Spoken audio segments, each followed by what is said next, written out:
It was June 11th, 1980, in Todmorden, England.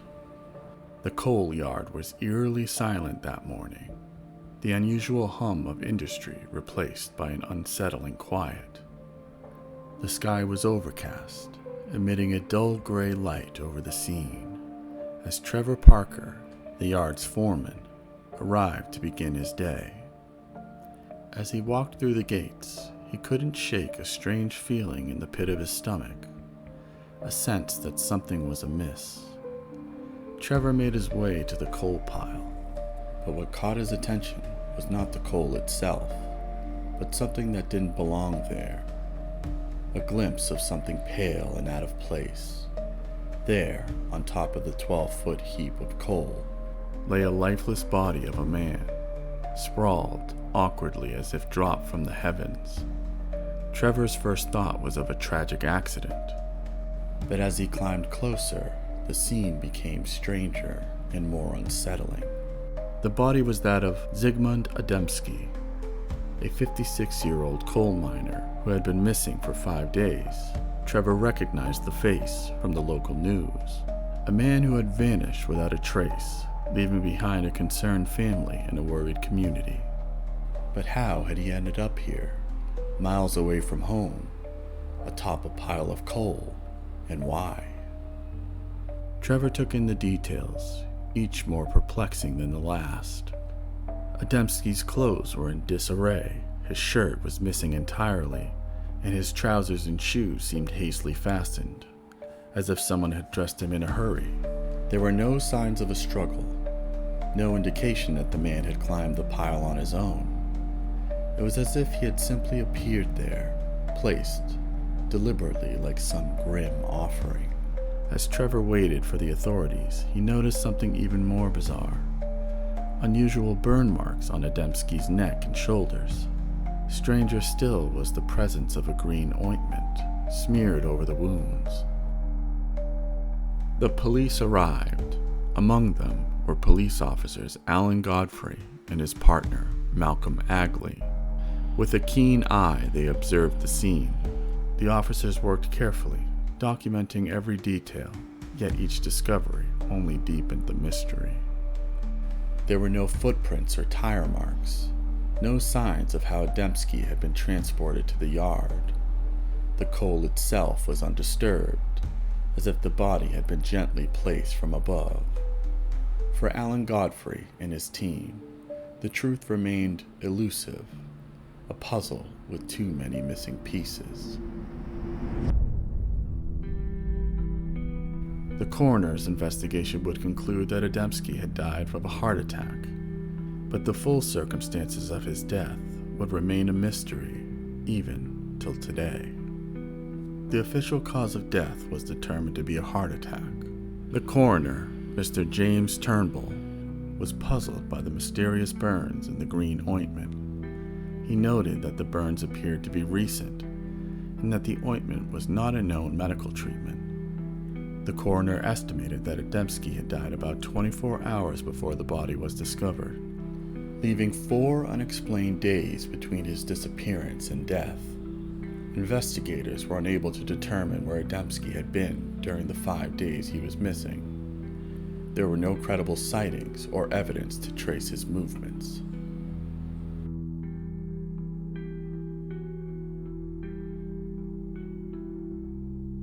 The town of Todmorden lay shrouded in the pre-dawn darkness.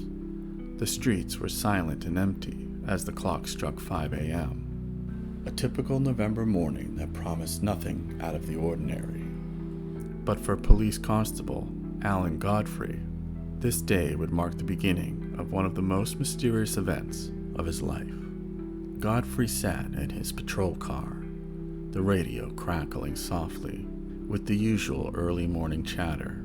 As he cruised through the quiet streets, Godfrey received an unusual report from dispatch about a herd of cattle that had gone missing from a local farm. It was a peculiar case, one that didn't quite fit the typical incidents he normally dealt with. Godfrey drove out to the rural outskirts of Todmorden, where the farmland stretched as far as the eye could see. Arriving at the farm, Godfrey felt a growing sense of unease. Something about the night felt wrong, as if the world had shifted subtly, and he was the only one aware of it. He decided to drive further down Burnley Road, where he suspected the herd of cows may have been, hoping to spot something he might have missed. A clue, a trail, anything that would lead him to the missing cattle. Then, just as he was beginning to lose hope of finding any trace of the missing herd, something extraordinary caught his eye.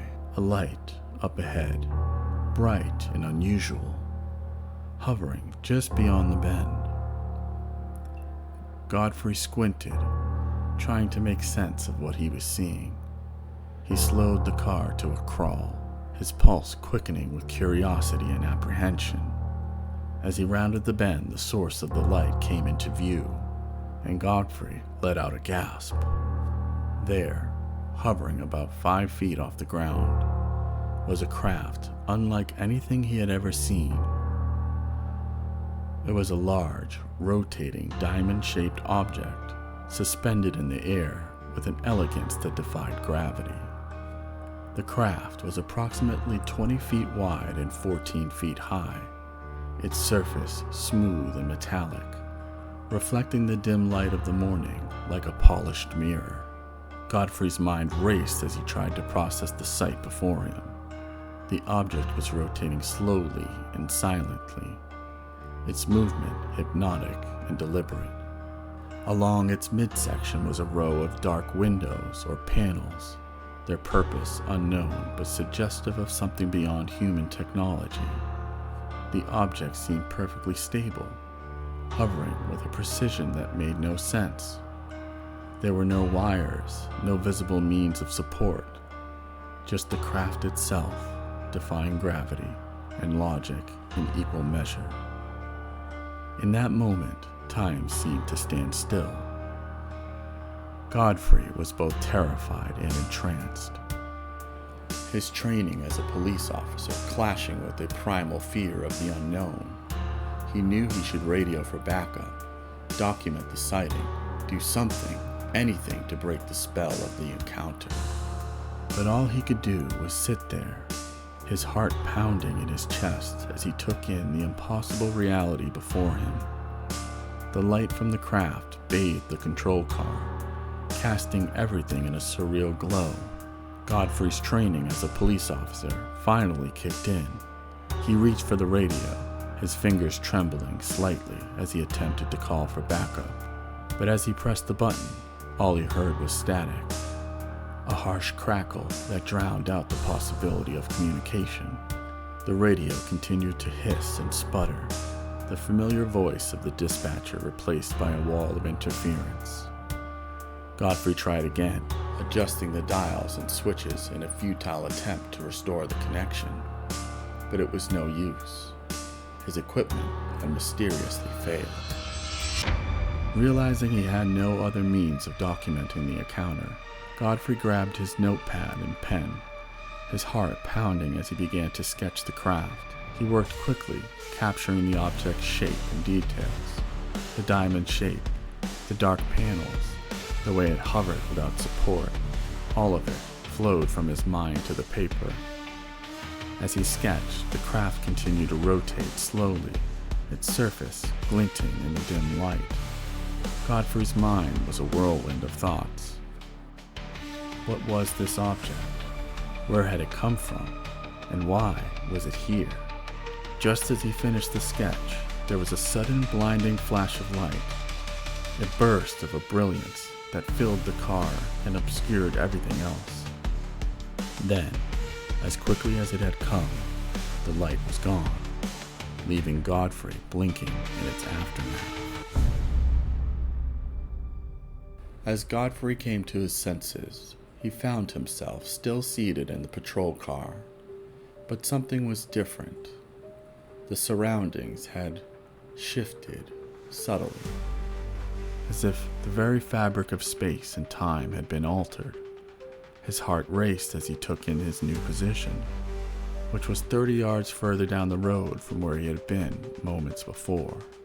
Godfrey's eyes darted to the sky, searching for any sign of the UFO, but it had vanished, leaving no trace of its presence.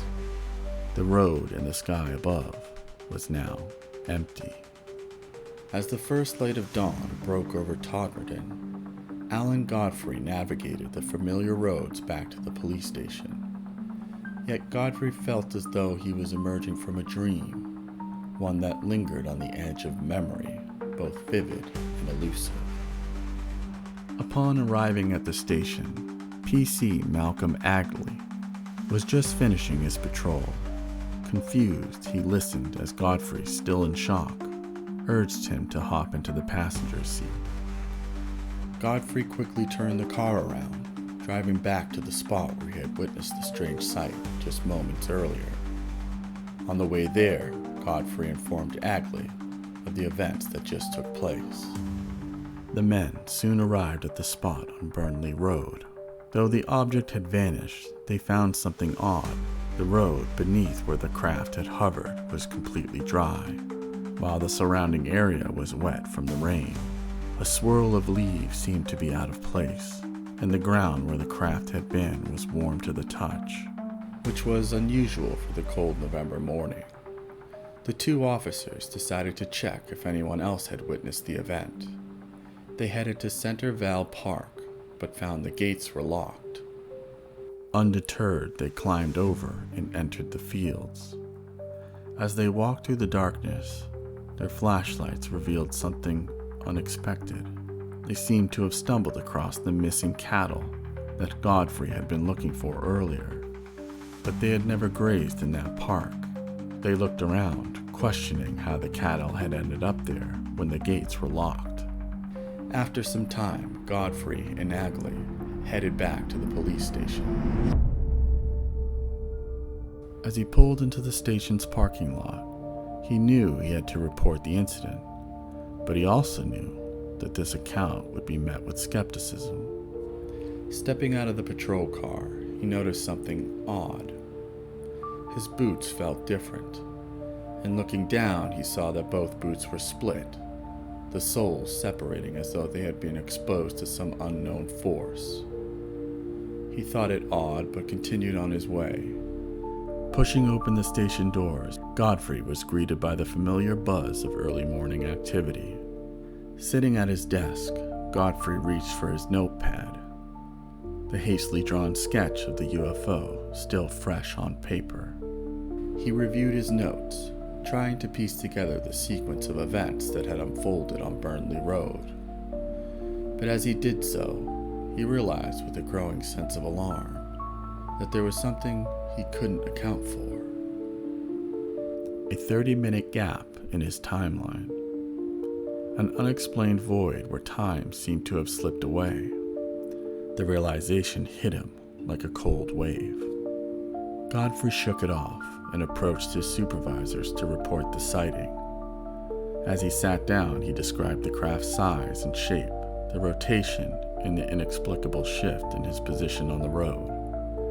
His supervisors listened with a mixture of intrigue and skepticism. They had heard stories of UFO sightings before, but Godfrey's report was different. It came from a respected officer. Despite this, skepticism lingered, their doubts evident in the subtle arch of an eyebrow or a hint of a smirk. Godfrey understood their skepticism, yet he stood firm. As he filled out his report, Godfrey felt frustrated. He was a man of logic and reason, trained to rely on evidence and observation, yet here he was, grappling with an experience that defied explanation. There also was a lingering feeling that there was more to the story, like what had happened during those missing 30 minutes. But what Godfrey didn't know was some of the details of what happened during that missing time would come later. But as he soon finds out, some questions are best left unanswered. The past year had been a whirlwind of uncertainty for Godfrey.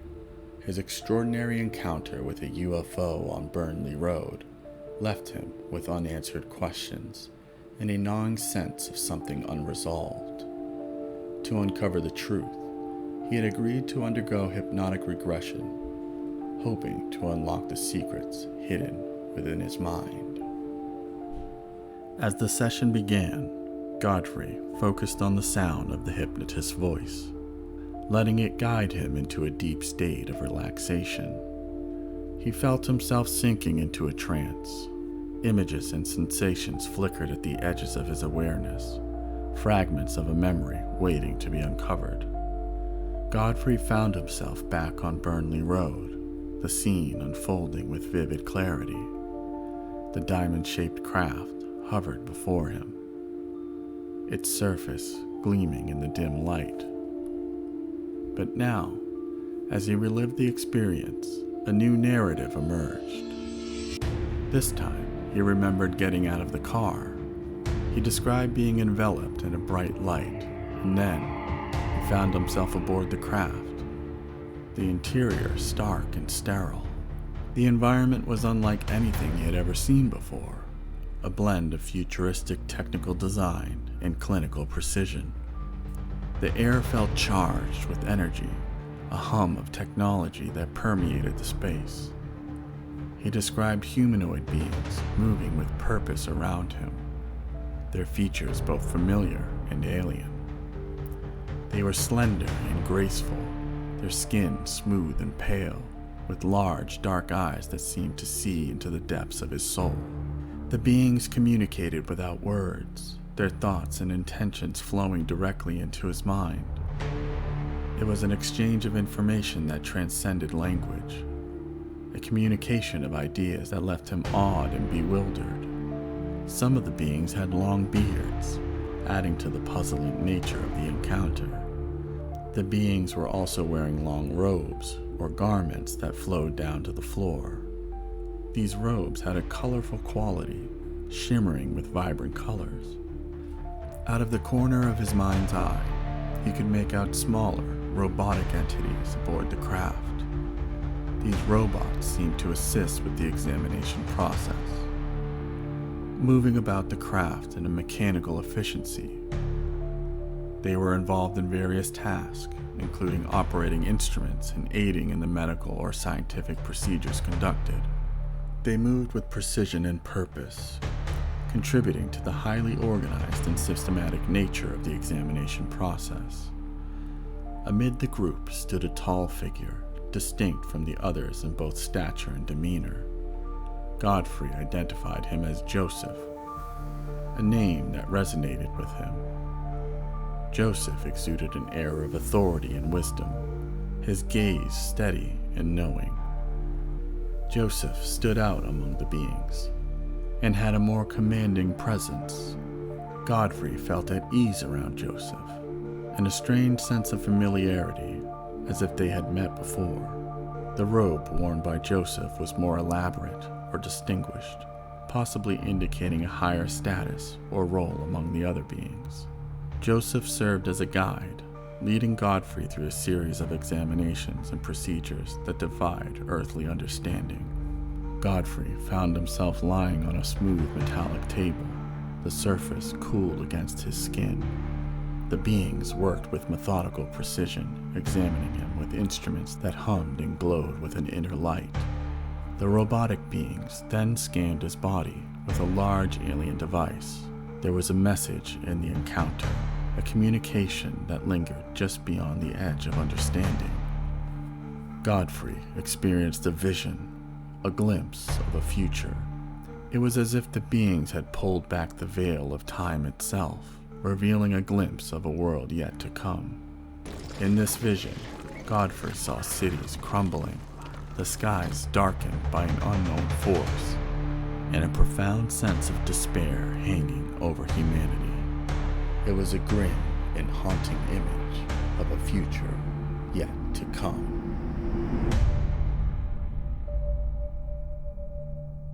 Soon the local newspaper headlines screamed of a police officer's otherworldly encounter, sparking immediate curiosity and speculation. As Godfrey recounted his tale of a diamond-shaped UFO and mysterious beings with beards and flowing robes, the story quickly moved beyond the confines of Todmorden. Enthusiasts and believers rallied behind him, yet not all were enchanted by the tale. Skeptics and critics emerged, questioning the truthfulness of the encounter. They scrutinized every detail, offering alternative explanations from psychological phenomena to simple hoaxes. Many claim he simply fell into a dreamlike trance due to lack of sleep and misidentified a local bus, with its headlights temporarily disorienting him. Debunking efforts aimed to cast doubt on the authenticity of Godfrey's claims, but as time went on, others began to come forward. It would seem Alan Godfrey wasn't the only one who saw something that night.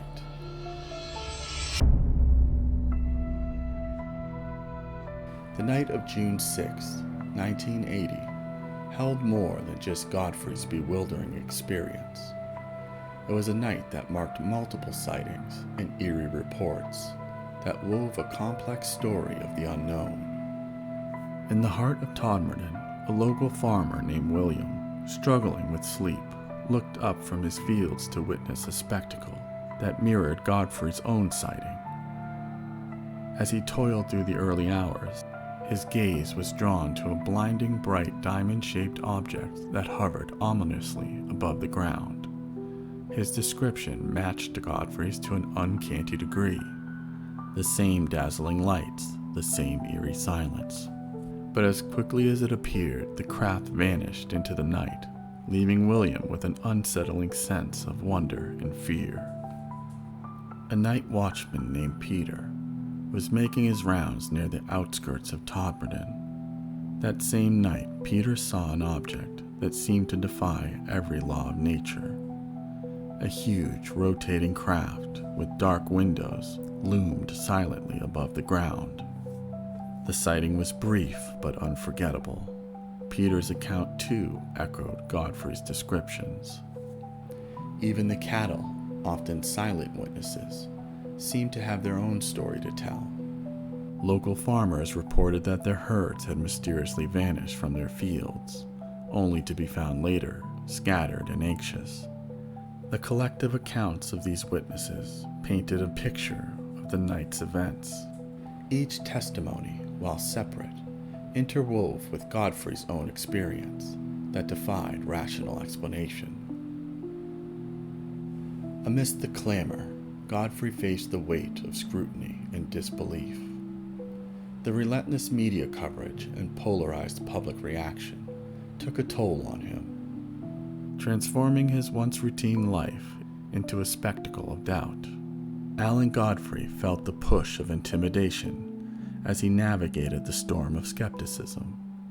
But despite the challenges his story endured, he faced dismissive reactions from authorities and a media landscape that alternated between sensationalism and scorn. In the end, the relentless attention and invasive inquiries eventually drove Alan to leave the police force in 1985. Despite the personal cost, Godfrey remained undaunted, immersing himself in a world of interviews and documentaries.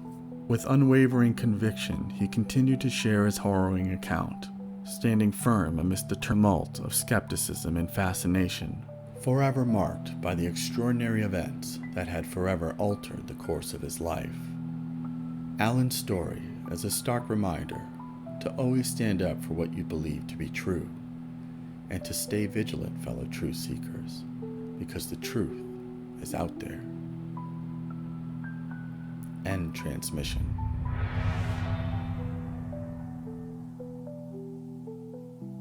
It's about 20 foot wide. About 20 foot wide. 14 foot out. Mm-hmm. The bottom's spinning. There's some wind, isn't it? Some dark windows. There's a light coming from underneath. I'm getting back into the car. I'm going. The bloody car won't go.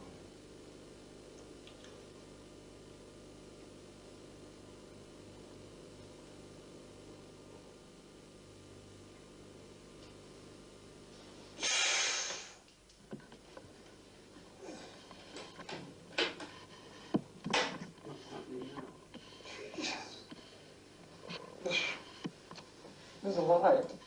Shining light.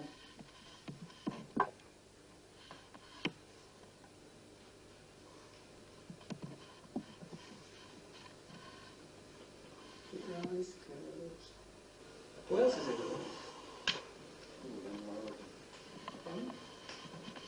Horrible. Who's horrible? There. Who's they? I want to talk about them. Why not? Because they're horrible. Could you briefly describe? I don't know. What does it look like? They're small. Yes. How small is small? 3 foot? 4 foot? But like a little 5-year-old lad. And how many?